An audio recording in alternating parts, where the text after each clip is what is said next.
Hey everybody, it's Gamescom 2013. Sean McInnes and Martin Gaston here at the Microsoft press conference where I have just played a bit of Dead Rising 3. Yeah. Martin, I'm going to ask you a yes or no question. Right. Do you think that I immediately put on a light, airy summer dress as soon as I started playing Dead Rising 3? Think about it for a second. I don't want to pressure you too much. There is no doubt in my mind that that's what you did. Bing, bing, bing. Winners. That is correct. That is correct. You get to talk to me about Dead Rising 3 for another 3.5 minutes. So I remember at E3, I remember when this was announced at E3, I remember Tom McShea especially was really worried that they were going to take all the crazy zaniness out of Dead Rising and just throw it in the bin.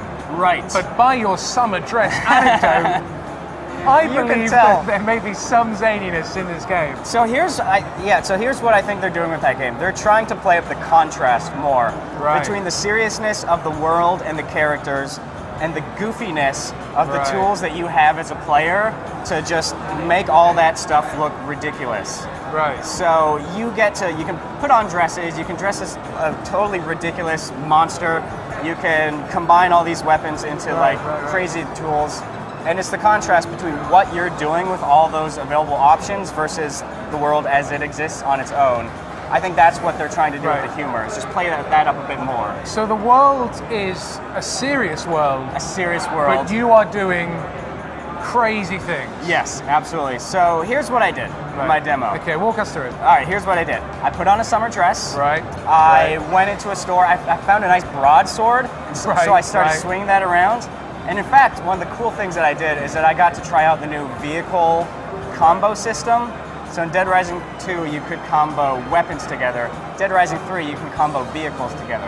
Right. So I took a giant steamroller, pulled up right next to a motorcycle, hopped out, and I was like, that would look nice combined together. So I combined them, which is pretty easy. You just hop out, you hit the right bumper, and you hit the combine button. And then about 5 seconds later, you get the body of a motorcycle with the steamroller of a steamroller. The steamrolleriness of a steamroller. Yes. Did it have the front motorcycle wheel? Was that a big sort of steamrollery? Yeah. Whatever that thing is on a steamroller. Right. And then for a reason that I'm not entirely sure of, I could also shoot flames. So I was steamrolling zombies, just blood and gore everywhere. I was shooting flames around. And at one point, I started doing donuts.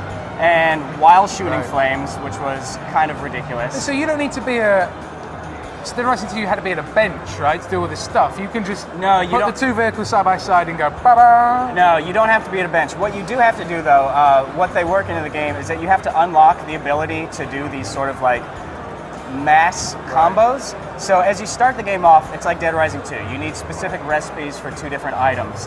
But as the game goes on, you unlock a certain crafting category, and you can essentially combine any 2 items from that category.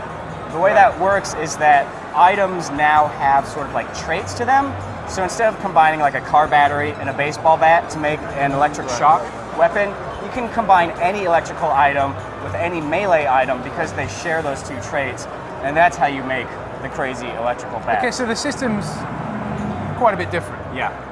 And did you run into any psychos or human dudes, or are they keeping all that stuff locked away? There are those kind of like psycho characters. I didn't encounter those because it was sort of like a brief 5-minute sandbox exploration. They do have what they call like the marquee zombies, which are just like the standard shambling zombies, but with like special skills. So there's like the police officers who can actually walk around and fire a gun like a zombie. And as you'd expect, they just kind of go, whoa, everywhere. Their aim's a bit off. Their aim is a little bit off, thanks to the fact that they're undead.